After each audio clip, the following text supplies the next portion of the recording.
Um aumento da tensão entre China e Estados Unidos após a posse de Donald Trump pode provocar uma reação em cadeia? O cenário central de guerras comerciais desse tipo é a taxação em cadeia, não é a taxação bilateral. Lívio Ribeiro ficou em segundo lugar num ranking global da Bloomberg sobre os que mais acertaram as projeções do PIB chinês em 2024. Foi o único ocidental entre os 5 primeiros colocados.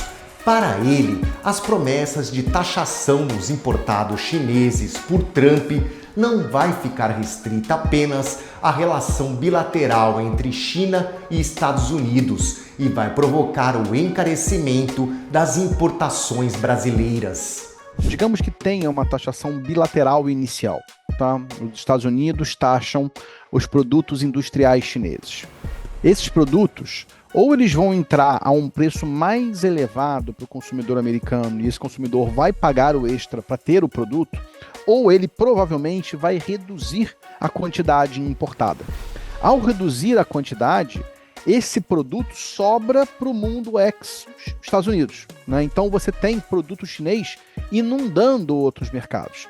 E aí, por que o industrial alemão ou brasileiro não vai exigir uma taxação de defesa na medida que ele vai estar sofrendo uma competição entre 30 aspas, predatória dos produtos chineses? Mas o economista acredita que a exportação de commodities do Brasil, como soja, milho, minério de ferro, proteína animal, podem se beneficiar. Se a China comprar menos dos Estados Unidos, vai precisar comprar mais do Brasil para atender a demanda interna. Ainda mais que em 2025, a política do gigante asiático deve ser de incentivo ao consumo doméstico. E lá na primeira guerra comercial, em 2017 a 2019, o mercado chinês não era aberto para o milho brasileiro. E como uma retaliação às tarifas impostas pelos Estados Unidos frente aos produtos chineses, o milho americano foi deslocado e o Brasil entra nesse mercado. Esse mercado inexistia há 5 anos atrás, há 10 anos atrás, e hoje é um mercado de alguns bilhões de dólares na nossa balança comercial. Então esse tipo de coisa pode acontecer de novo, tá? Novamente, é uma questão de como as ramificações vão aparecer, a gente não sabe ao certo, mas esse tipo de retaliação e abertura de mercado, esse deslocamento do ofertante para a China, sendo o Brasil o ofertante que pode entrar no lugar, é perfeitamente possível. Os dados da economia chinesa do ano passado serão divulgados em março.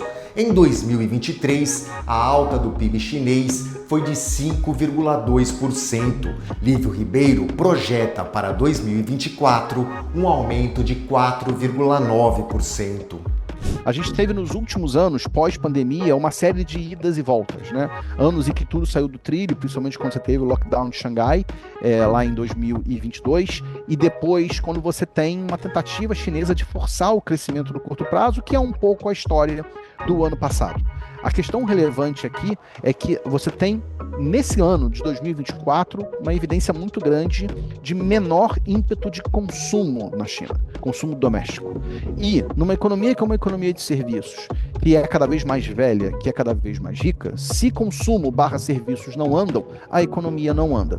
A corrente comercial entre o Brasil e a China no ano passado ficou estável, com quase 158 bilhões de dólares. As exportações brasileiras somaram 94,4 bilhões e caíram quase 10%.